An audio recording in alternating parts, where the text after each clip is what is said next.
po sa ating lahat. Naman po sa inyo na tayo ay ngayon pala nag-start at kami ay huling nakarating at kami po ay alas 2 na ng madaling araw nakatapos po kagabi. Ganun pa man ay patuloy tayong sasamba sa Panginoon, kaya samahan niyo ako sa pagbasa or ano muna tayo, basahin natin ang Psalm 113. Sundan niyo ako sa aking pagbasa. Purihin ninyo ang Panginoon, purihin ninyo o ninyong mga lingkod ng Panginoon. Purihin ninyo ang pangalan ng Panginoon, purihin ang pangalan ng Panginoon mula sa panahong ito at magpakailanman, mula sa pagsikat ng araw hanggang sa paglubog ngayon. Ang pangalan ng Panginoon ay pupurihin. Ang Panginoon ay mataas na higit sa lahat ng mga bansa, at ang kanyang mga kaluwalhatian ay sa itaas ng mga langit. Sino ang gaya ng Panginoon nating Diyos na may kaniyang upuan sa itaas, na nagpapakababang tumitingin sa mga bagay na nasa langit at sa lupa. Kaya kanya'y binabangon ang dukha mula sa alabok at itinataas mapagkailangan mula sa dumi, upang maupo siya sa kasama ng mga pangulo sa mga katuwid bagay ng mga pangulo ng kanyang bayan. Kanyang pinag-iingat ng bahay ang baog na babae at maging masayang ina ng mga anak. Purihin ninyo ang Panginoon. Sa mga talatang ito ay ating maunawaan kung gaano katapat sa atin ang Panginoon, kung gaano siya tumitingin sa atin, na nagpapakumbaba. Tinitingnan tayo kung sa ating kalagayan, sa hirap na maaaring pinagdaanan natin, sa mga pagsubok, nariyan siya. Nagpapakababa siyang tumitingin sa atin sa mga bagay na nasa langit at nasa lupa. Ganun ang ating Panginoon. Kaya malinaw ang mga sinasabi sa mga unang talata. Purihin ang pangalan ng Panginoon. Purihin ang pangalan ng Panginoon. Iyon ay walang hanggang pagpupuri mula sa panahong ito at magpakailanman, mula sa pagsikat ng araw hanggang sa paglubog niyaon. Purihin natin ang Panginoon. Kaya handa natin mga sarili sa pagharap sa Kanya. At buong maghapon, nagtaas natin ang Kanyang pangalan. Mapuri natin siya. Tayo po ay tumayo. Tabitin natin. Praise Him, praise Him.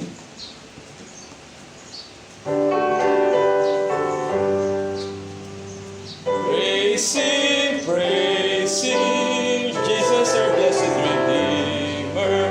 Sing, all earth His wonderful love proclaim. Hail Him, highest archangels in glory, strength and honor give to His holy name. Like the shepherd, Jesus will guide His children. In His arms He carries them all along. Praise Him, set to His excellent greatness. Praise Him, every joyful song. Praise Him, Jesus our blessed Redeemer. For our sins He suffered and bled and died. He our rock, our hope of eternal salvation. Hail Him, Jesus the crucified. Sound His praises, Jesus who bore our sorrows. Love unbounded, wonderful, deep and strong. Praise Him,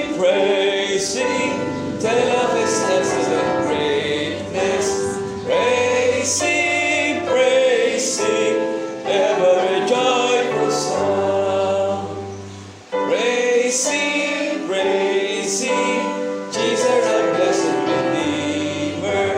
Heavenly portals, love with the Son us free. Jesus, Savior, reign forever and ever. Crowning, crowning, prophet and priest and king. Christ is coming, over the world victorious. Power and glory unto the Lord belong. Praise Him, tell of His excellent greatness. Praise Him, every joyful song. Tayo'y manalangin. Tunay nga po mula sa iyong mga salitang aming nabasa kanina, Panginoon. Purihin ka ngayon at magpakailanman. Purihin ka sa lahat ng oras. Purihin ka sa pagsapighati. Purihin ka sa kaligayahan, kagalakan. Purihin ka, Panginoon. Kaya narito kami, Panginoon. Pupurihin ka namin sa maghapon na ito. Sa ginawa mo sa aming mga buhay. Na kami ay patuloy mong binibiyayaan ng lakas. Pinagpapala. Ang iyong katapatan ay patuloy, Panginoon, kahit kami ay hindi tapat sa iyo sa maraming oras ng aming buhay. Hindi ka nagkukulang sa amin. Kaya sa maghapon na ito, Panginoon, kulang ang maghapon para ikaw ay purihin namin, pasalamatan sa lahat ng bagay na ginawa mo, higit sa lahat na iyong ipinagkaloob sa amin ang iyong bugtong na anak na aming Panginoong Jesucristo upang kami magkaroon ng buhay na walang hanggan. Kami ituring ninyong mga anak, Panginoon, kahit na kami ay makasalanan, na binayaran ng banal na dugo ng Panginoong Jesucristo ang aming kasalanan nang walang hinihintay na kapalit. Walang kapalit, Panginoon. Kaya sa maghapon na to, ikaw ang aming pupurihin. Ikaw ang aming sasambahin. Ikaw ang laluwalhati namin. Kasama ng aming mga kapatid sa Morong, sa SGC at mga kaisa namin sa pananampalataya. Katagpuin niyo po kami sa maghapon na ito, Panginoon. Pag-isahin niyo kami sa pagsamba. Kami lahat ay pupuri sa iyo. Ito po ang aming dalangin sa tanghali ng aming Panginoon Jesucristo. Amen. Tayo po yung makakaupo na. Tayo po'y dadako na sa pagbasa ng salita ng Panginoon. Tayo po nasa aklat ng Juan, Kabanata 20, talata 19 hanggang 31, kung saan ito ay isa sa pinaka-highlight ng resurrected life ng ating Panginoong Jesucristo, kung saan dito ay mababasa natin ang mga passages about His resurrection, about the incident where Thomas witnessed the resurrected Christ at doon siya namangha at sinabi niya, Panginoon ko at Diyos ko. Ito yung mga highlights na ating mababasa sa mga talatang ito na we know na ito ay very familiar sa atin. But the point is, God, our Christ has risen. At ngayon ay the world is commemorating that event. And this is timely that we will be reading the proof that God, that our Christ, the Messiah, has resurrected. And someday, ganun din po ang mangyayari sa ating mga buhay. And then, there is really resurrection. And ito yung ating makikita. And this really, that's the gospel that we will be sharing to the whole world. Basahin po natin verses 19 to 31. Sundan po ninyo ang aking pagbasa. Nang kinahapunan nga ng araw na yon, na unang araw ng Sanlinggo, at nang nagkakapinid ang mga pintong kinaroroonan ng mga alagad, dahil sa katakutan sa mga Hudyo, ay dumating si Jesus at tumayo sa gitna. At sa kanila ay sinabi, kapayapaan ang sumainyo. At nang masabi niya ito, ay kanyang ipinakita sa kanila ang kanyang mga kamay at kanyang tagiliran. Ang mga alagad nga'y nangagalak nang makita nila ang Panginoon. Sinabi ngang muli sa kanila ni Jesus, kapayapaan ang sumayo sa inyo. Kung paanong pagkasugo sa akin ng Ama, ay gayon din naman sinusugo ko kayo. At nang magsabi niya ito, siya'y hininga niya at sa kanya sinabi, tanggapin ninyo ang Espiritu Santo. Sino mang inyong patawarin ng mga kasalanan ay ipapatawad sa kanila. Sino mang hindi ninyo patawarin ng mga kasalanan ay hindi pinatatawad. Ngunit si Tomas, isa sa 12 na tinatawag na Didimo, ay wala sa kanila nang dumating si Jesus. Sinabi nga sa kanya ng mga alagad, nakita namin ang Panginoon, ngunit sinabi niya sa kanila, malibang aking makita sa kanyang mga kamay ang butas ng mga pako at maisuot ko ang aking daliri sa butas ng mga pako at maisuot ko ang aking kamay sa kanyang tagiliran, ay hindi ako sasampalataya. At pagkaraan ng 8 araw, ay muli na nasa loob ng bahay ang kanyang mga alagad at kasama nila si Tomas. Dumating si Jesus nang nangapipinit ang pinto at tumayo sa gitna at sinabi, kapayapaan ang sumainyo. Nang magkagayoy, sinabi niya kay Tomas, idaiti mo rito ang aking daliri at tingnan mo ang aking mga kamay. At idaiti mo rito ang iyong kamay at isuot mo siya sa aking tagiliran. At huwag kang di mapanampalatayahin, kundi manampalatayahin. Sumagot si Tomas at sa kanya sinabi, Panginoon ko at Diyos ko. Sinabi ni Jesus, sapagkat ako'y nakita mo na ay sumasampalataya ka, mapapalad yaong hindi nangakakita at ngayon may nagsisampalataya. Gumawa rin nga si Jesus ng iba't ibang mga maraming tanda sa harap ng kanyang mga alagad na hindi nangasusulat sa aklat na ito. At huling talata, ngunit ang mga ito'y nangasulat upang kayo'y magsisampalataya na si Jesus ay ang Kristo, ang anak ng Diyos. At sa inyong pagsampalataya, ay magkaroon kayo ng buhay sa kanyang pangalan. Purihin po ang Panginoon sa pagbasa ng kanyang salita.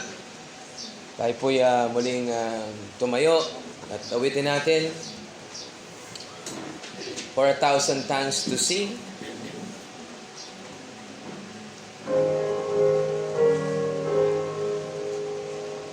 Oh, for 1,000 tongues to sing my great Redeemer's praise, the glories of my God and King, the triumphs of His grace. My gracious Master and my God, assist me to proclaim, to spread through all the earth abroad the honors of Thy name. Jesus, the name that charms our fears, that bids our sorrows cease. This music in the sinner's ears, this life and health and peace. He breaks the power of reigning sin, He sets the prisoner free. His blood can make the foulest clean, His blood availed for me. He speaks and listening to His voice, you like the dead receive. The mournful broken hearts rejoice, the humble relief. Tayo po'y makakaupo na. At tayo po ay dumako sa ating pagpapanalangin. Pangunahan po tayo ng ating Pastor Elvin. Tayo po'y manalangin. O Diyos namin na nasa kaitaasan, Diyos namin na lumalang ng langit at lupa, at Diyos namin na namamahala ng lahat ng bagay. Ngayong araw po na ito'y araw nyo, ito'y hindi po namin araw. Kung kaya't dalangin po namin, O Diyos, na anuman ang maaari namin mga kadahilanan o anumang mga sitwasyon mayroon kami ngayon, ito, Panginoon, ay mailaan po namin sa iyo sapagkat ito'y araw nyo. Kayo po ang aming mapapurihan, kayo po ang aming masamba. Totoo, Diyos, na ang lahat ng bagay ay sa iyo. Kayo ang nagbibigay, kayo ang nagpapanatili, kayo ang kumukuha, katulad po ng aming buhay. Kung kaya't sa iyo po namin ito talaga pinagkakatiwala. Kaya't dalangin po namin, Panginoon, na kami po ay samahan niyo po talaga sa buhay na ito. Lalo na, Panginoon, sa mga panahon na talaga na kami ay dumadaan sa madilim na providensya. Katulad, Panginoon, ng pamilya nila, Sister Tess, na dumadaan, Panginoon, nasa madilim na providensya.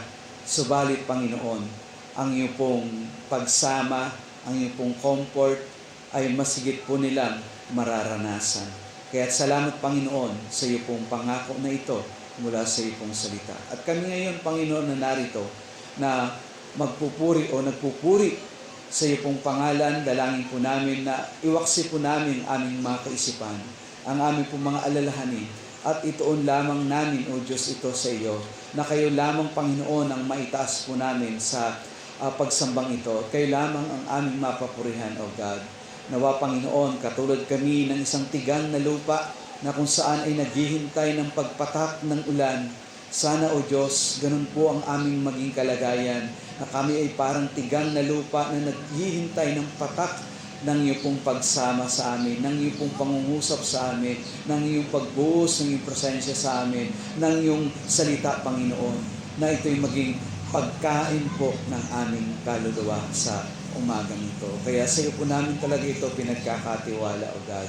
At sa iyo din po namin nilalapit, Panginoon, ang mamaya na gagawin na paghatid po namin sa pansamantalang hantungan ni Sister Beck. Sana, Panginoon, pagpalain niyo pa rin po ito, maging papapala ito sa bawat isa na dadalo, Panginoon, at gamitin niyo po ang iyong mga salita na ihahayag upang ma-comfort, Panginoon, ang bawat isa at magkaroon, Panginoon, ng pagninilay-nilay mula sa iyo pong salita.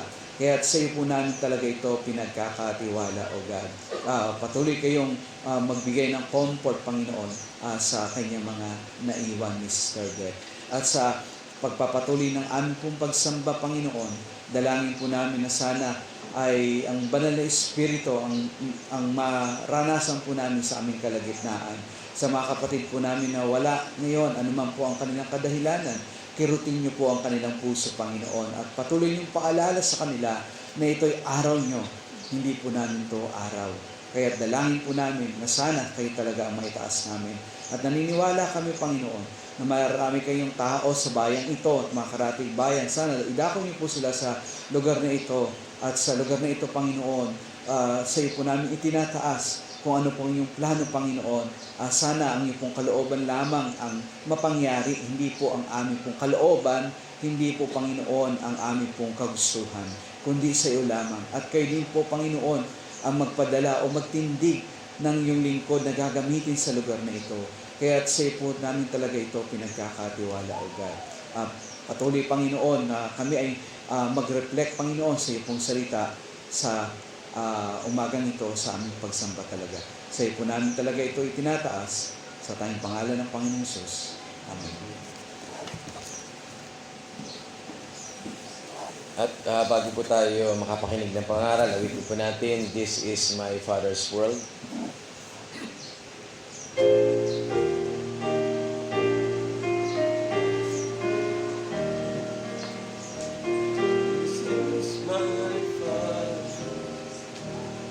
This is my Father's world.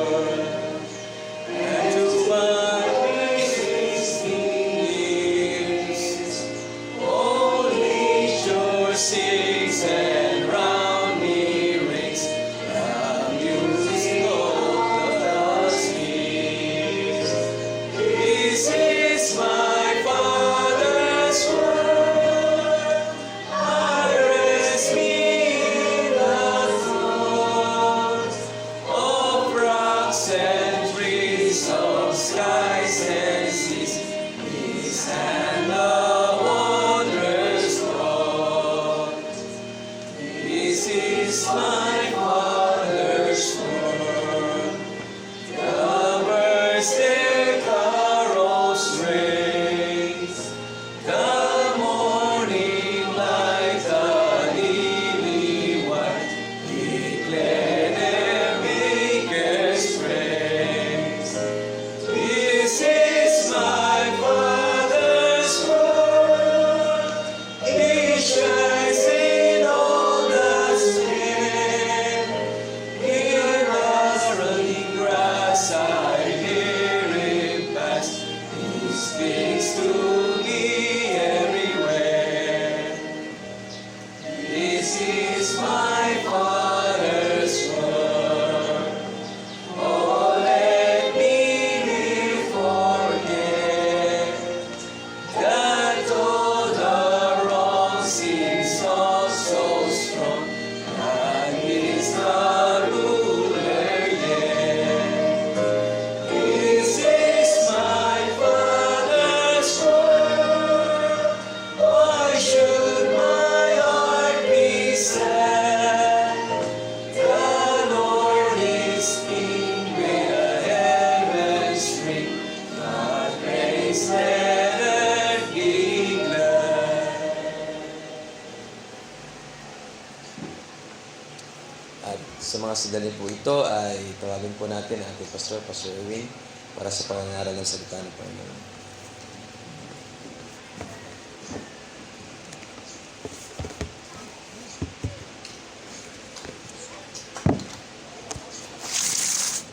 Hindi, magandang umaga po sa bawat isa at purihin po ang Panginoon sa pagkakataong ito na tayo po ay dinako sa lugar na ito upang sumamba sa kanyang pangalan.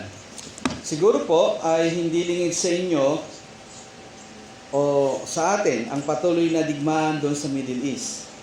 At kung saan-saan bumabagsak po yung mga missile ng Iran.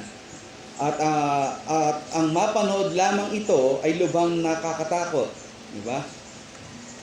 Lalo pat kung ikaw mismo ay naroon sa loob ng Iran, siguro ang iba sa inyo may mga kamag-anak, kakilala na nandoon.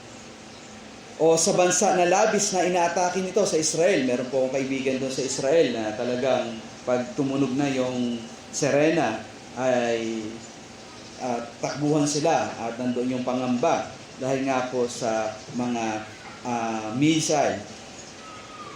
Hindi man tayo, mga kapatid, nakakarinig ng mga pagsabog dala ng missile. Subalit, ang ramdam natin ngayon yung pagbagsak ng ating ekonomiya at mahal na bilihin. At hindi natin alam kung hanggang saan aabot itong mga kaguluhan na ito sa Middle East. Meron pa nga na haka-haka na baka daw ito ay samantalahin ng China. Itong pangyayaring ito at atakihin po ang Taiwan at tayo po dito sa Pilipinas. Paano kung ito nga ay mangyari? Paano kung sa tapat ng ating bahay ay bumagsak ang isang missile? At paano kung mas lalo pang sumama ang kalagayan ng mundo? Paano tayo? Pagkatapos ng pandemya, ay ito, digmaan. At hindi malabo na ang susunod ay taggutom. Paano tayo? Kung mayroong mga kalungkutan, hinagpis na dumaan sa atin. Alam ko, sa pamilya nila Barry Aldrin, Sister Tess, ito sa pangyayari kay Sister Tess. Isang kalungkutan, hinagpis. At kagabi nga, may nagsalita na paano ay na inaalala yung naging karanasan ni Sister Beth sa kanyang karamdaman. Talagang hinagpis ito, paano kung ikaw man ay dumaan sa gano'n o nakaranas ng gano'n? Paano? Alam niyo po, wala tayong ibang comfort kundi ang salita ng Diyos. At ang Diyos mismo, kung gaano man ang mangyari o anuman ang mangyari, at kahit sa mga nangyayari ngayon sa atin, wala tayong ibang comfort kundi ang salita ng Diyos, ang Diyos mismo. Kaya nararapat po natin tingnan kung anong sinasabi ng salita ng Diyos. At isang bagay ang mangha dito sa pag-aaralan natin dahil personal naranasan ni Haring David itong pagsama ng Panginoon. At mababasa nga natin yung ating teksto dito sa Psalms 23. Psalms 23.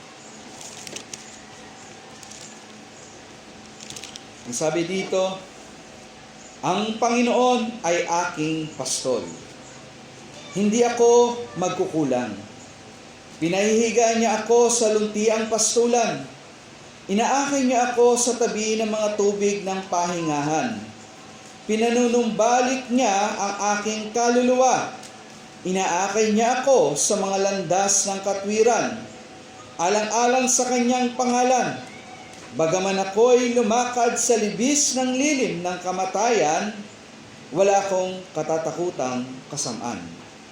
Sapagkat ikaw ay kasama ko, ang iyong pamalo at ang iyong tungkod, inaaliw ako ng mga ito. Ipinaghahanda mo ako ng hapag sa harap ng aking mga kaaway. Iyong binubuhusan ng langis ang aking ulo. Umaapaw ang aking saro. Tiyak na ang kabutihan at kaawaan ay susunod sa akin sa lahat ng mga araw ng aking buhay. Ako'y maninirahan sa bahay ng Panginoon magpakailanman. Purihin po ang pagbabasa ng kanyang salita. Tayo po muna'y manalangin. O aming Ama sa langit, kami po ay humihingi ng iyong patnubay at gabay sa pag-aaral po ng iyong pong salita. Tulungan niyo po na maging bukas ang aming puso at kaisipan sa pakikinig ng iyong pong salita. At ako, Panginoon, na maghahatid nito, tulungan niyo po ako, Panginoon, at itago niyo po ako sa iyong pong likuran. At kayo po ang may taas, ang iyong pong kaniningan, ang makita sa ito po ang samot dalangin namin sa tayong pangalan ng Panginoon Jesus. Amen. So, ang talata pong ito ay isa sa pinakamaikli na talata doon sa Salmo at maiksi man siya, pero kilala siyang talata doon sa Matandang Tipan. Kahit po hindi Kristiyano, ay ang iba ay kabisado ito dahil nga po masyado itong popular. Ngunit, ganun man ito kaliit o kaiksi, ay maraming katotohanan ang makikita dito. At kung alam niyo, kung pag-aaralan natin to verse by verse, ay lahat ng pinapanghawakan natin na katuruan ay maibubuod sa mga talatang ito. Makikita natin o maaring sumaklaw sa maraming mga doktrina at ganun din sa iba't ibang uri ng aplikasyon. Makikita natin dito na kabilang ito sa unang aklat sa pagkakahati ng salmo o awit. Ang awit ay mayroong iba't ibang tempo or genre. Ang makikita natin, halimbawa, ang salmo ng pasasalamat, salmo ng paghahari o messianic psalms, o karunungan, pagtangis, pagpupuri. At itong ating teksto ay nakapaloob sa salmo ng pagtitiwala o the Psalms of Confidence, na kung saan ay inilalarawan ng may akda na si Yahweh na siyang kanyang pastol. Para kay David, ang paglalarawan kay Yahweh na isang pastol ay isang tumpak na paglalarawan, lalo nga dahil nga sa kanya, ito ay kanyang naging personal na gawain, naging trabaho ni Haring David ang magpastol. Kaya alam na alam niya ito nung panahon ng kanyang kabataan na gawa niya itong trabahong ito. Alam niya ang gawain ng isang pastol. Alam niyo po, ang responsibilidad ng isang pastol. Alam niya ang kahit ang kanyang buhay ay maaari niyang mailagay sa panganib para lamang hindi mapahamak ang kanyang mga tupa na inaalagaan. At sa ganito na tagpo, inaangkin na ang Diyos ang ating pastol sa buhay na ito. Kaya para kay Haring David, ay totoong-totoo ito sa kanya na si Yahweh ang kanyang pastol. Wala mang pagtitiyak ang sinasabi ng mga komentarista kung saan bahagi ng buhay ni David niya ito na isulat, subalit hindi maikakaila na masyado po itong personal kay David. ang Panginoon ang aking pastol. Ang pagkatawag kay Yahweh bilang pastol ay makikita din ito sa ibang bahagi ng kasulatan. Subalit dito lamang po sa ating teksto, mababasa ang malinaw na pagtutukoy kay Yahweh bilang pastol. Sasabi nga sa unang verse na ang Panginoon ang aking pastol. Dito pa lang sa pasimula na sa verse na ito, ang Panginoon ay sumasaklaw na sa maraming katangian ni Yahweh. Sinasabi dito sa pagsasabi dito na ang Panginoon ang aking pastol ay sinasakop nito na ang Diyos ay iisang Diyos. Ito yung Diyos ng tipan, ito yung Diyos ng biyaya, Diyos ng katapatan, Diyos ng kahabagan, ang tagapagligtas ng sangkatauhan. Kaya doon pa lang sa sinabi ni Haring David, ang Panginoon ang aking pastol, ay bumubuod na ito sa mga katotohanan, sa mga katangian ng Diyos na siya yung Panginoon na iisa. Isang Diyos, Diyos ng tipan, Diyos ng biyaya, Diyos ng katapatan, kahabagan at tagapagligtas ng sangkatauhan. Di ba ganito po yung pagpapakilala ni Yahweh sa harapan ni Moises?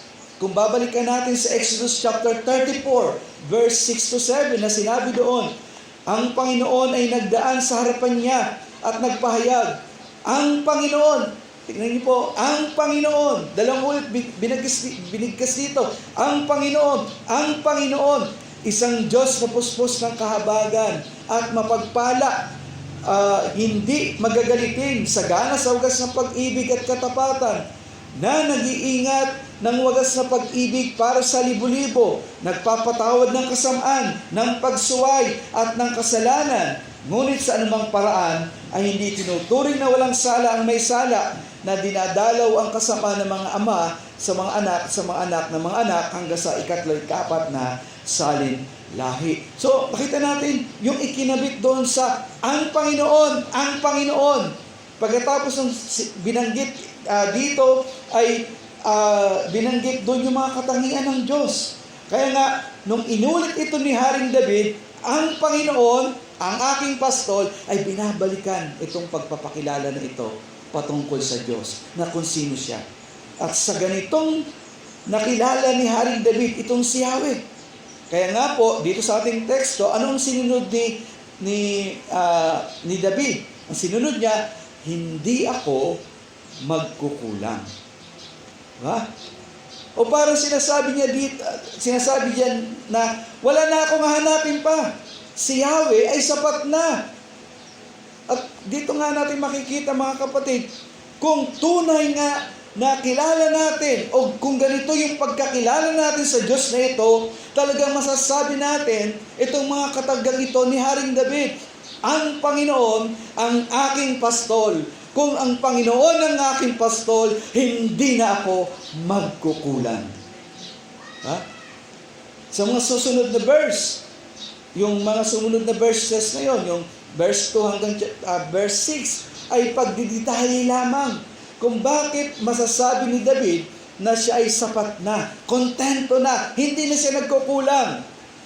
Kaya para kay David, ang paglalarawan niya kay Yahweh na pastol ay dahil sa mga katangian ng Diyos na nakilala niya. Dahil sa mga katangian ng Diyos na kanya mismong naranasan. Kaya sa ganito pong mensahe ay maibubuod natin yung gusto ko pong makuha natin na mensahe mula sa talatang ito. At ito po ang mensahe sa umagang ito na makukuha natin dito sa ating teksto. Kung ang Panginoon ang aking pastol, bakit ako mangangambat magkukulang? Kung ang Panginoon ang aking pastol, bakit ako mangangambat magkukulang? Tunay nga, mga kapatid, kung si Yahweh ang ating pastol, saan man tayo dalhin ng kaguluhan sa Middle East, anumang pangyayari na ating kaharapin sa buhay na ito, o anumang ating madanas na pagsubok o anuman, kung ang ating Panginoon ang ating pastol, bakit tayo mangangamba at magkukulang? Kung ating pong papansinin, yung sinabi sa verse 4 and 5, sinabi nun ay nakatukoy ito lahat sa Panginoon. Ang sinabi niya, ikaw ay kasama ko. Ipinaghahanda mo ako. Iyong binubuhusan ng langis. So yung mga katagang ito ay nagsasaad na si Yahweh ay kanyang personal na naranasan ang kanyang pangangalaga ng Panginoon, ng Yahweh. Kaya nga, parang sinasabi dito na anuman ang kanyang kaharapin, ay hindi siya mangangamba. Dahil naroon yung personal na karanasan ni David sa Panginoon. Kaya doon sa verse 1, 3, and 6 ay walang turing, walang itinuring na pinatutungkulan sa Panginoon. Walang sinabi doon na maaari na ito daw ay tumutukoy sa kongregasyon. Yung pinatutungkulan nito upang hikayatin na magbigay katulad ng pagtitiwala sa may akda. Dahil nga naranasan ni David sa yung pangangalaga ni Yahweh, kaya dito sa verse 1, verse 3 and 6 ay hinihikayat niya dito ang kongregasyon na masabi niya o masabi nila na si Yahweh ang kanilang pastol. At ganito din po sa atin ngayon. Hinihikayat tayo ng talatang ito na sabihin natin na ang Panginoon ang ating pastol. O di naman daw, ang iba ay sabi, hindi daw kongregasyon, kundi ang sinasabi daw dito ay ang sarili. So, hinihikayat ng may akda ang kanyang sarili mismo, na kung saan, upang siya'y mapalakas, na magtiwala sa Diyos, na parang sinasabi niya sa kanyang sarili na, si Yahweh ang iyong pastol. Maring dumadaan ito si David ng isang kalungkutan, hinagpis, o anuman, ang sinasabi, at maring nanghihina siya, nadidiscourage siya.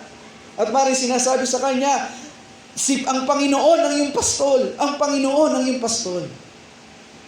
Ganun daw po. Kaya, ang punto lang mga kapatid, sino man ang pinatutungkulan nito, maging ang ibang sumasamba o siya mismo, ay hindi maikakaila na sila ay inaakay na magtiwala sa maprovidensyang pangangalaga ni Yahweh. O siya ang pastol ng kanyang mga tupa. Tunay nga, may tuturing na parang pastol ang Diyos. Sa paglalarawan nga dito, ang may akda ay gumamit ng mga salita na tumutukoy sa gawain ng pastol. Diba, sa verse 2, sinabi niya, pinahihiga sa lunti ang pastulan. Inaakay niya ako sa tabi ng tubig na pahingahan. So, nangangahulugan lang na bilang pastol ay nagtakda o ang mga pastol ng time na yon ay naghahanap talaga ng mga damuhan, ng mga luntian na kung saan aakayin nila yung kanilang mga tupa o para may kainin. At ganoon din, naghahanap sila kung saan pwedeng makainom ng tubig at may lilim para sa kanilang mga pastol. Ganito po, inilalarawan na ganito po yung sa maprovidensyang pangangalaga ng Diyos, ay ganito po ang Diyos sa atin. Dinadala tayo sa kanyang luntian, sa kapahingahan, at alam niyo po, nagtakda, ito napakabuti sa ating pastol. Ang Diyos ay nagtakda ng araw ng ating kapahingahan mula sa pang-araw-araw at regular natin na ginagawa. At ang araw na kapahingahan na yon ay ito, ang kanyang araw. At tayo kumakain sa luntian ng kanyang salita sa araw ng Panginoon. Pansinin nyo, yung totoong mananampalataya, kapag nag-absent lang siya ng isang Sunday, diba? Yung totoong mananampalataya, parang kulang. Diba? Parang merong hinahanap. Diba? Ganyan po yung sinasabi dito na bilang pastol natin ay nagtakda ang Diyos ng ating kapahingahan. Pahinga mula doon sa pisikal na pang-araw-araw nating ginagawa at upang tayo ay magkaroon ng kapahingahan sa ating spiritual. Na sabi ko po kanina na kay Yahweh sa kanyang katangian ay sapat na ang lahat. Subalit talagang tayo ay mamamangha dahil itong si Yahweh ay hindi lang pinakita yung kanyang mga katangian, kundi siya mismo ang pastol. Hindi po basta-basta ang gawain nga ng isang pastol. Nasabi ko kanina yung kanyang mga ginagawa at nung panahon iyon, nung sinauna sa Israel, na ang pagpapastol daw ay isang mababang uri na trabaho. Nung time na yun, bakit po? Kasi ang isang pastol ay kinakailangan na kasama siya ng kanyang mga tupa 24/7. Araw at gabi, mabuti o masama man ang panahon, naroon siya ang magtuturo, mangunguna, magtatanggol, magpo-provide ng lahat ng kailangan ng kanyang tupa. Lalo na pag ikaw ay pastol doon sa mga alagang tupa na ihahandog sa templo, ay wala kang pahinga noon. Kasama mo ang iyong mga tupa. Kaya dito sa pagsasabi na ang Panginoon ating pastol, ay sinasabi na ang pastol ay inaako niya ang buong responsibilidad para sa ikabubuti at pangangailangan ng kanyang tupa. Kahit na pati ang kanyang buhay ay mapahamak. At ganito nga ang pinakita ng ating Panginoon. Diba? Inako ng Panginoon ang lahat ng responsibilidad na kung saan ikaw at ako ay dapat ang magdusa, tumanggap ng kaparusahan doon sa krus. Ngunit inako ng Panginoon ang lahat ng iyon hanggang ibigay niya ang kanyang buhay para sa kanyang mga tupa. Siya'y namatay para sa kanyang mga tupa. At sa ganitong larawan, ang nakita at naranasan ni David sa Panginoon. Siya ang lahat-lahat. Sa Kanya ay wala nang kailangan pa. At sana ganito din po ang makita natin mga kapatid, na ang Panginoon, siya ang ating kasapatan. Sa Kanya ay tayo panatag na. At kung ang Panginoon ang ating pastol, bakit tayo magkukulang o mangangamba? Bakit tayo mag-aalala? Diba? Kung ang luntiang pastulan na kailangan natin ng mga mananampalataya ay pinrovide na ng Panginoon ang kanyang salita. Ang katotohanan ng Ebanghelyo. Si Jesus na laman ng Ebanghelyo ay nagbigay ng buhay sa ating mga kalagayang patay sa Espiritu. Siya na nagsustina ng buhay nating spiritual. Di ba nga, inangkin ng ating Panginoon na sinabi niya, ako ang tinapay ng buhay. Ako ang tubig. Ang sino mang umiinom dito ay hindi na kailanman mauuhaw. Ganito yung kanyang paglalarawan. Bilang mabuting pastol, ay pinrovide ng Panginoon ang luntiang pastulan, ang ating pangangailangan, ang kanyang salita. Kaya again, mapapansin niyo po sa isang tunay na mananampalataya, pag hindi siya makapagbasa ng Biblia sa isang araw, ay parang kulang. Bakit? Pag hindi ka kumain ng pagkain sa isang araw, anong mangyayari sa iyo? Physical, di ba, nanghihina? Kaya nga, doon nyo mapagtatanto, bakit sinabi ng Panginoon sa Matthew 4:4 na hindi lamang sa tinapay nabubuhay ang tao, kundi sa bawat salitang namumutawi sa bibig ng Diyos. Bakit po? Kasi nga, ang Panginoong Hesus, ang kanyang salita, siya mismo ang Panginoon ay ibinigay bilang pagsusustina sa ating spiritual. Siya yung kailangan natin. Siya yung katugunan ng ating spiritual. At tayo ay dapat mauhaw sa Kanya. Isa pa ang sinabi ng Panginoon, na ang sino mang ang lumapit sa Kanya ay makakatagpo ng kapahingahan. Diba? Matthew 11:28, diba? Nasa Kanya ang kapahingahan.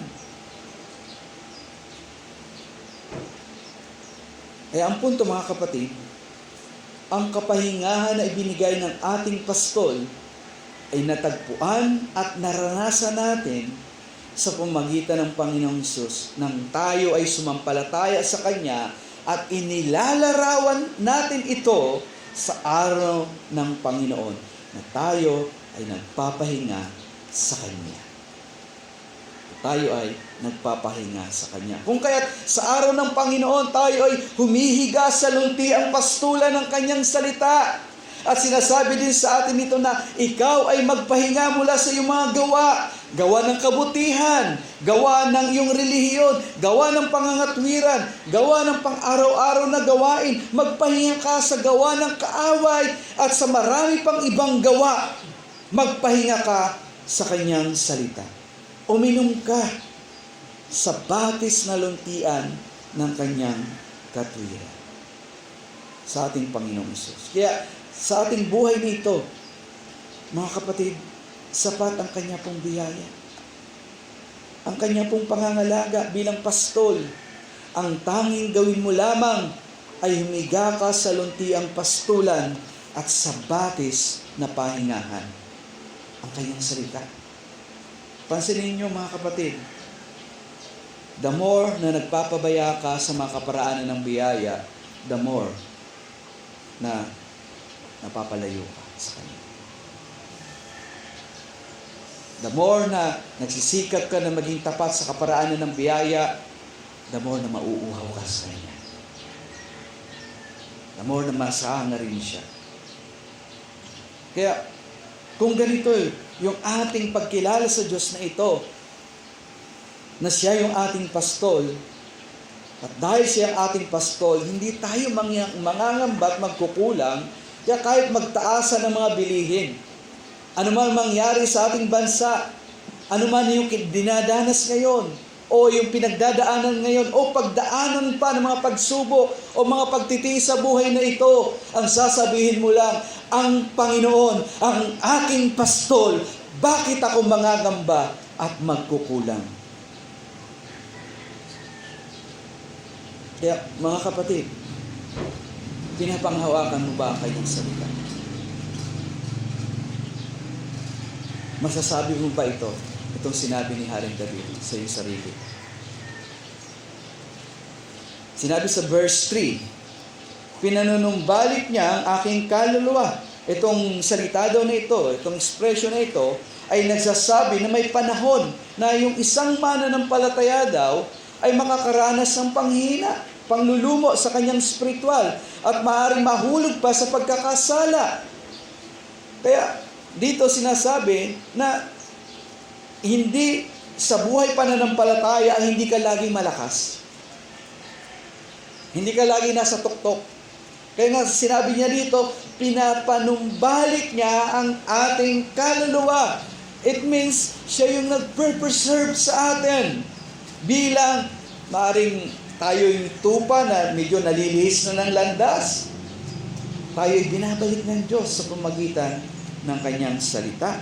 Kaya sa ating likas na makasalanan, laging nahatak tayo at naroon yung pagpipilit na tayo ibagsak ng kaaway, ng pang-akit ng mundo, at yung mga bumabanderang alalahanin sa atin, lalo na sa panahon ngayon, ay pilit tayong pinapanghinaan.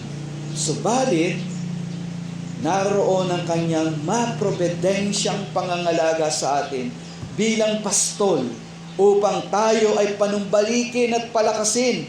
Sapat ang biyaya ng Panginoon upang tayo ay hindi tuluyang magupo. Parang langaw, di ba?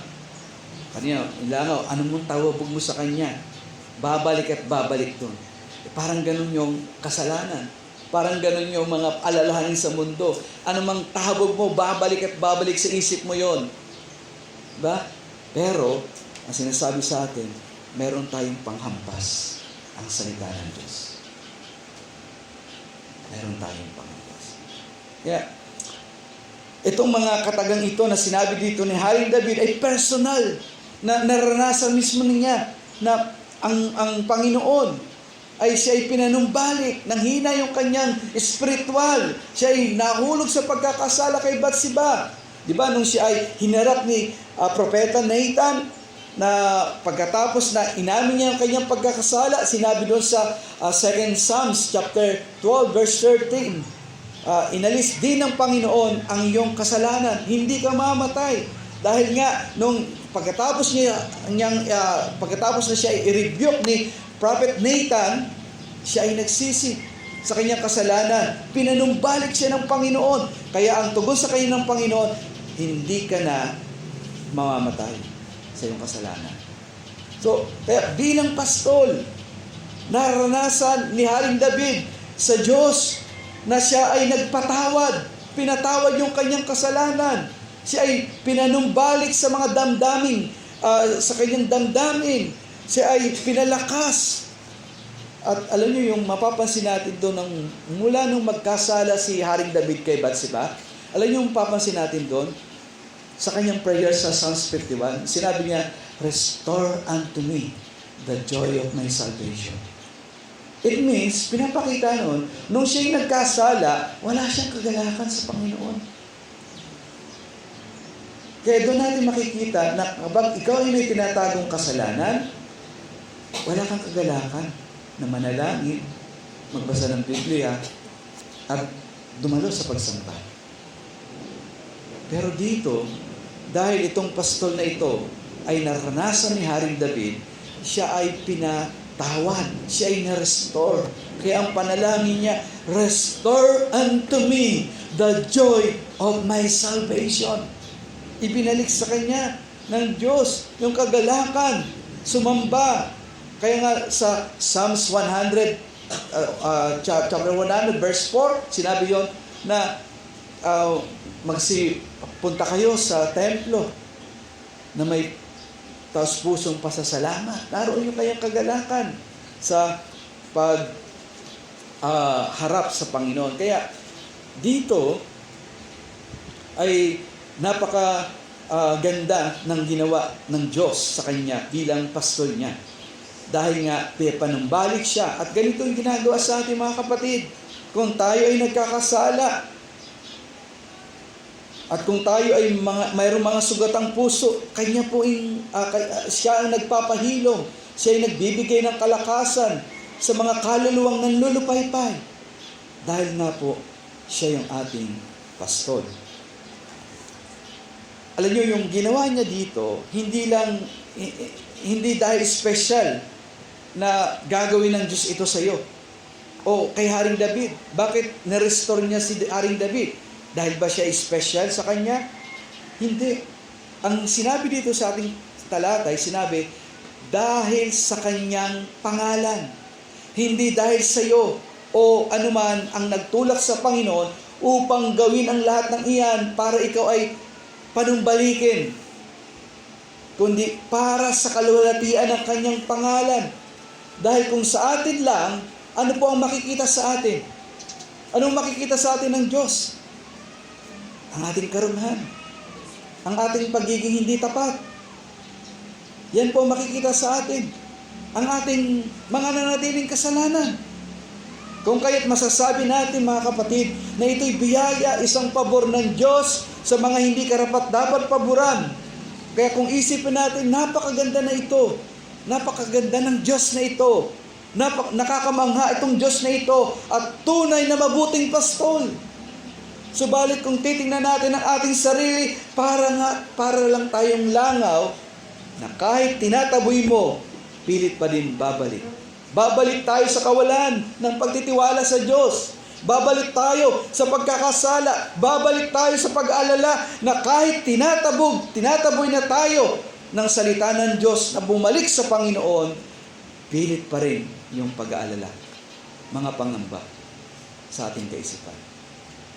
Diba? Tingnan niyo po ang sinabi sa verse 4.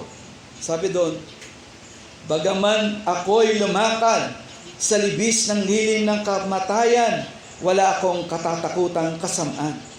So yung salita dito, ang lilim ng kamatayan dito, ay parang sinasabi lang daw niya na, kung dumaan ako sa kadilimang parang kamatayan, o kung dumaan ako sa kadilimang walang buhay. Ganito daw po ang ginamit dito sa ating teksto para daw po mailarawan niya ang tindi ng kalagayan na maaring pagdaanan ng isang tao o yung kanyang pinagdaanan. At sinabi pa dito na wala siyang katatakutang kasamaan. Yung kasamaan dito ay nangangahulugan daw po ito ng anumang panganib, anumang kapahamakan o pinsala. So, ganun po ang sinasabi dito. Kaya, ang sinasabi lang nito sa atin ni Yahweh, si Yahweh bilang pastol o ating pastol, hindi lang na siya ay kumakatagpo ng ating mga pangailangan, kumakatagpo ng pangailangan ng kanyang tupa, kundi siya din ay nagproprotekta sa kanyang mga tupa. Ibig sabihin ba nito, pastor, hindi na ako maaksidente? Ibig sabihin ba na ito, hindi na ako dadapuan ng sakit? Kasi siya ay nagpoprotekta. Ang sinasabi sa atin, hindi pang temporal. Ang sinasabi sa atin, tayo ay protektado na sa pagbagsak ng puot at hatol ng Diyos.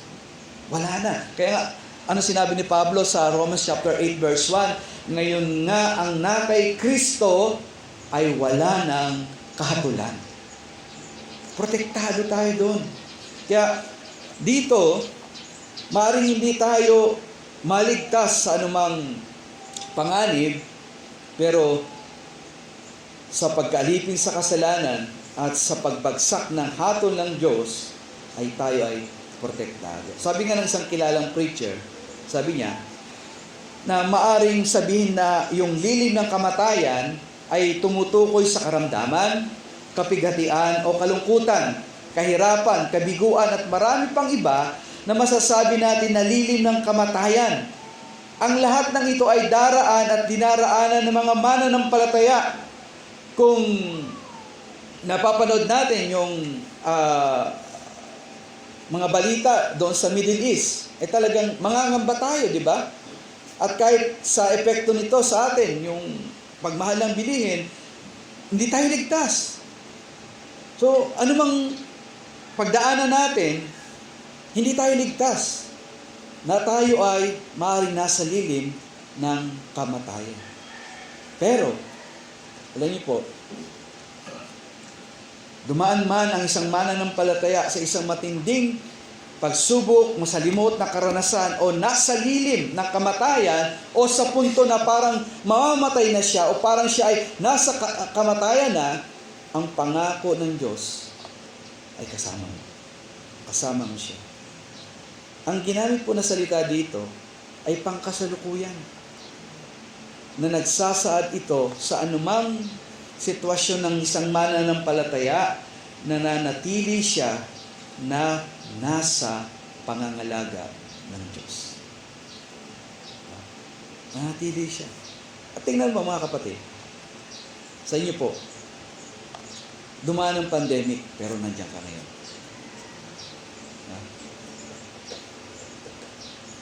Pinanatili ka ng Diyos. At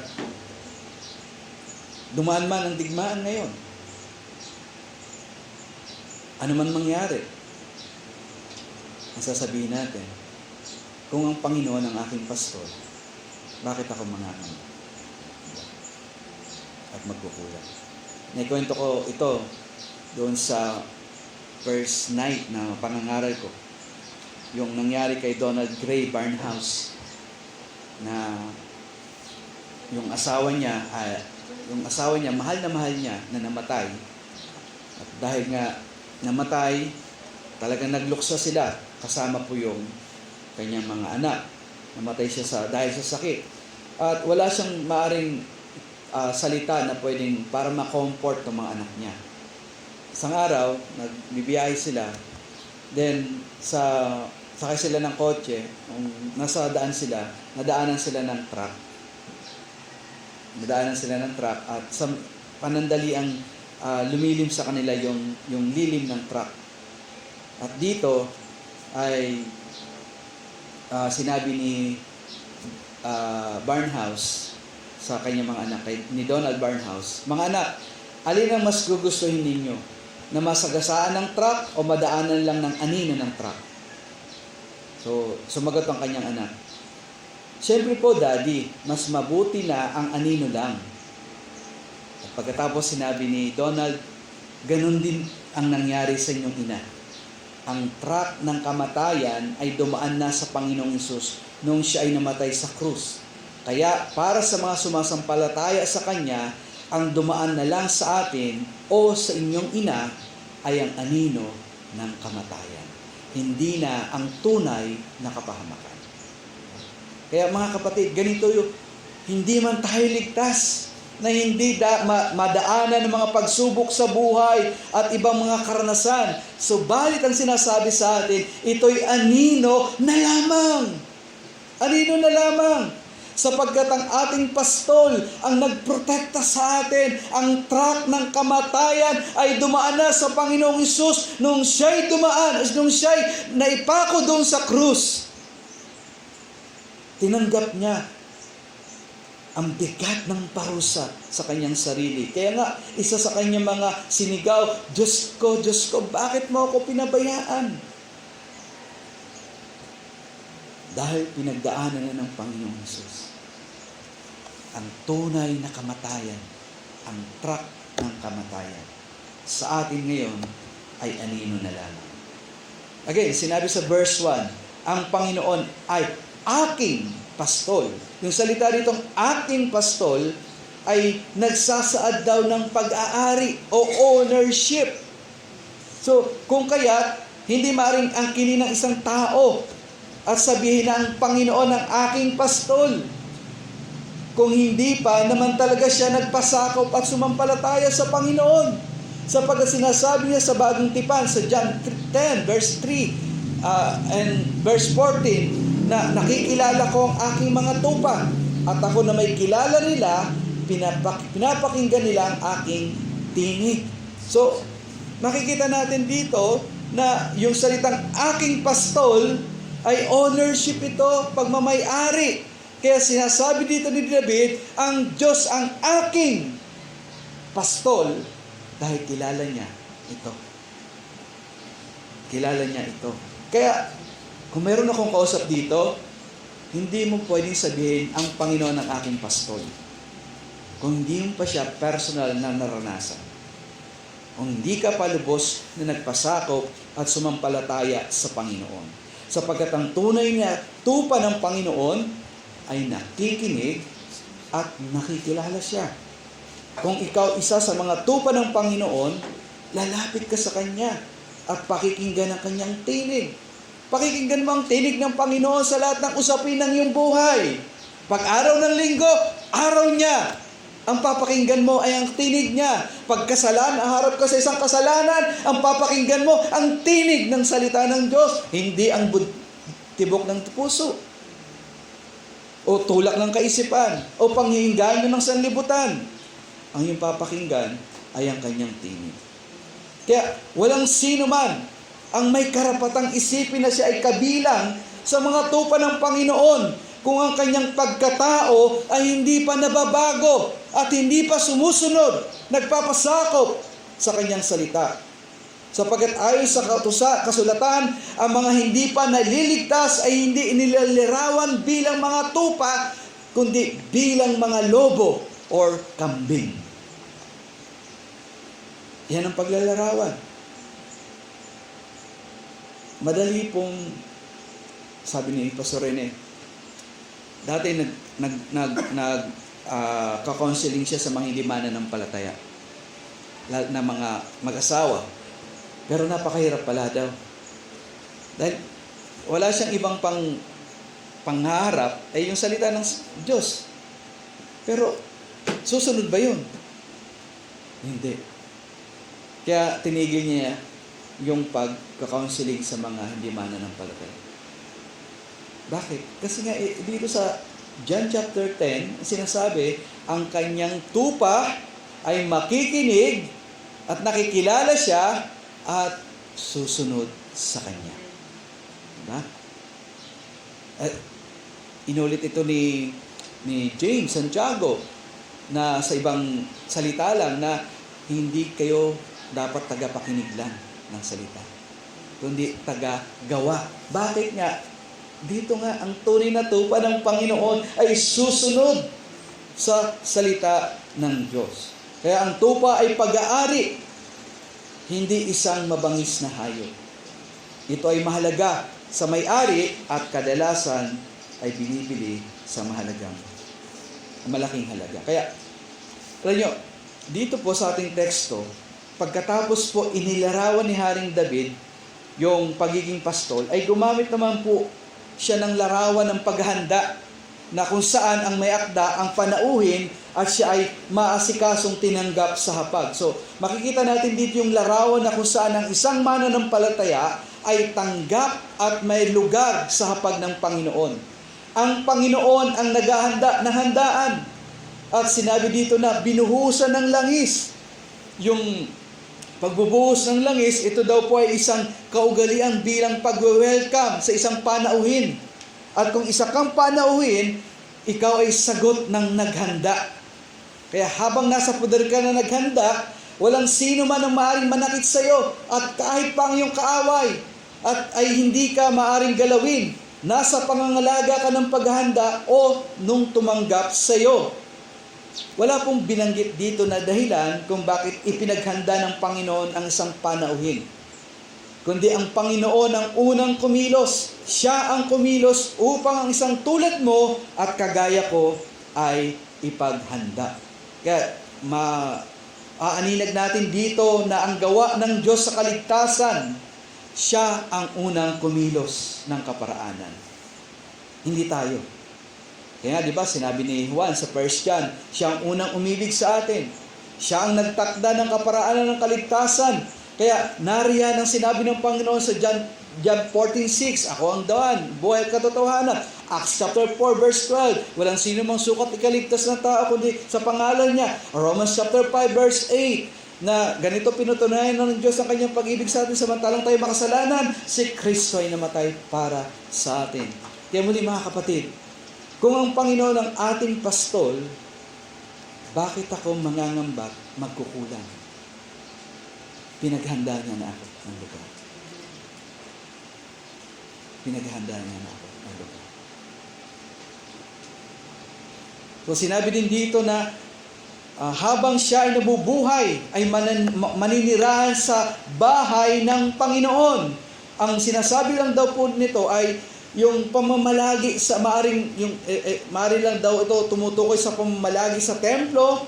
Subalit, mayroong pagnanais na makapiling ang Diyos sa walang hanggan sa langit. So makita natin, pinapakita dito yung sinabi dito na sa verse 6, at ako'y maninirahan sa bahay ng Panginoon magpakailanman.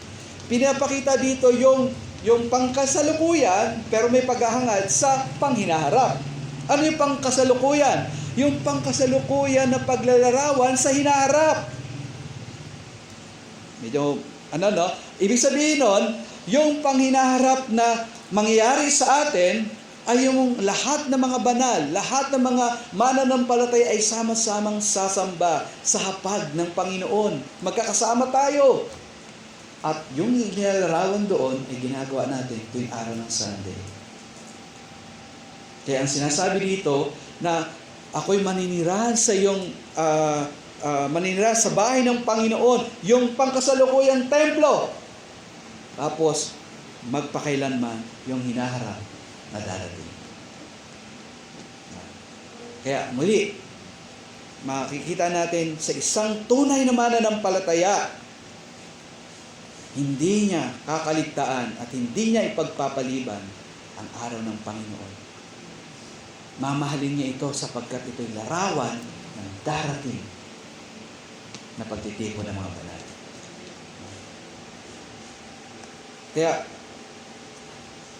again, sa isang tunay na mananampalataya, mayroon ng katiyakan na kung saan ay dumating ang araw ng malaking handaan o sa darating na napiging ng Panginoon, ikaw at ako ay may lugar na at tayo ay tatanggapin na. Hindi dahil sa nakitang kagandahan sa atin o pagiging karapat-dapat natin, dahil po sa natapos na gawa ng Panginoon na siyang inihanda sa atin ng Diyos upang ikaw at ako ay tanggapin. Kung kaya't mayroon ng pagtanggap sa atin sa buhay na ito, sa buhay na darating, dahil sapat ang kanyang biyaya sa pamagitan ng Panginoong Hesus. At sa ating matapat at hindi pagpapabaya sa araw ng pagsamba o Sabat, ay nagsasabi na ako'y maninirahan sa bahay ng Panginoon magpakailanman. Kaya hamon po sa ating lahat, mga kapatid, ang katiyakan natin sa buhay na darating ay maging kalakasan sa anumang kahinaan na ating mararanasan, sapagkat ito ay tiniyak na ng ating mabuting pastor. Muli, ang katiyakan natin sa buhay na darating ay may kalakasan sa anumang kahinaan na ating mararanasan, sapagkat ito ay tiniyak na ng ating mabuting pastor. Lagi kong sinasabi sa church, mamuhay tayo na mayroong realidad na pangkawakasan. Sabihin, ang tinitingnan natin yung darating. Di ba ganun sinabi ni Pablo? Romans chapter 8, verse 18. Ang mga pagtitiis natin ngayon ay hindi mayambing yung pangkasalukuyang pagtitiis natin ngayon ay hindi mayambing sa kaluwalhatian mapapasa atin. Kaya tayo ay mamuhay na may pangkawakasang realidad. At hindi ganito ang kanilang isip kapag ikaw, kung may kausap ako dito, kung wala ka pa sa Panginoon, wala kang katiyakan sa buhay na ito. Nararapat lang na mangamba ka. Narapat lang na mag-alala ka. At lalo kang mag-alala sapagkat darating, tiyak na darating ang pagbagsak ng puot at galit ng Diyos sa iyong sarili. Ito ang paghandaan mo. Sinabi na ipangaral ni Pastor Rene nung sinabi sa Hebrew chapter 9 verse 27 na minsan lang itinakda sa tao ang mamatay, pagkatapos ay ang paghuhukom. Handa ka na bang humarap? Mangamba ka sapagkat kung hindi si Yahweh ang iyong pastor, tiyak na nakakatakot dito. Tayo po'y manalangin. Aming Diyos, salamat po sa mga katotohanan ng iyong salita. Totoo nga po, O Diyos, sa lahat ng iba't ibang uri ng pagsubok, pagdurusa at hinagpis, mga kabalisahan at alalahanin, kahit kami ay mga mananampalataya na, O Diyos, ay hindi kami ligtas. Subalit katulad ng aming pinag-aralan, ang lahat ng ito ay anino na lamang. Ang lahat ng ito ay hindi ang totoong kapahamakan, kundi, O Diyos, kami na iyong mga tupa at kayo na aming pastol. Bakit kami mangangambat, magkukulang kung kayo ang aming pong pastol? Kaya salamat nga po. Nawa, O Diyos, anuman po ang aming kaharapin, lagi nga pong maging bukas ng aming pong bibig, manatili sa aming kaisipan at sasabihin namin ang aming Panginoon, ang aming pastor. Kung kaya't hindi ako magkukulang ni mangangamba. Sana, O Diyos, at sana sa wala pa sa iyo na narito, Panginoon, gamitin po ang iyong salita upang sila ay akayin, upang sila ay turuan at dalhin sa luntian ng iyong pong pastoran. Salamat nga po, Diyos. Sa iyo pong papurit pa sa salamat sa tayong pangalan ng Panginoon Hesus. Amen. At sa pangwakas nating awitin, day by day, talagang nagtutulak sa atin na araw-araw na ang Diyos ay mabuti sapagkat siya yung ating pastor. Tayo po ito ngayong lahat, awitin po natin.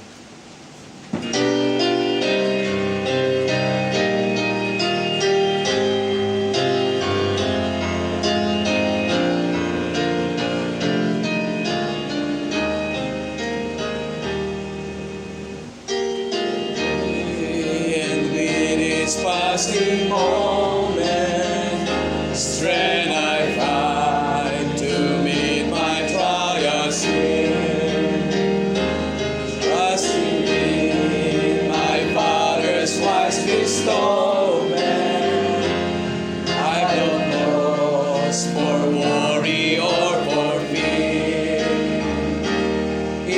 whose heart is kind beyond all measure, gives unto each day what he deserves. Loving me is part of pain and pressure, mingling toil with peace and rest. Every day the Lord himself is near me, with a special mercy for each heart. All my cares he pain would bear and cheer me. He whose name is Counselor and Part. The protection of his child and treasure is a child that on himself he laid. As thy days, thy strength shall be in measure. Is the pledge to me made. Help me then in every tribulation, so to trust thy promises, O Lord, that I lose not this sweet consolation. Over me within thy holy word. And in love and joy and trouble meeting, and to take us from our Father's hand, one by one, that is the moment's fleeting, till I reach the promised land. Tayo manalangin. Salamat nga po sa mga pangako ng iyong salita, o aming Diyos. Salamat nga po, Diyos, na dadaan man kami ng anumang mga tribulation, mga kapigatian. Nalalaman po namin na kayo ang aming pastor. Salamat po sa mga pangako nito. Kung kaya't sa iyo po namin talaga ito pinagkakatiwala, at sana tulungan niyo po kami ng aming napakinggan ay hindi lumabas sa kabilang tainga, kundi maging totoo ito sa amin, sa aming pamumuhay. Sa iyo po namin pinagkakatiwala ang lahat ng ito, sa tayong pangalan ng Panginoon Jesus. Amen.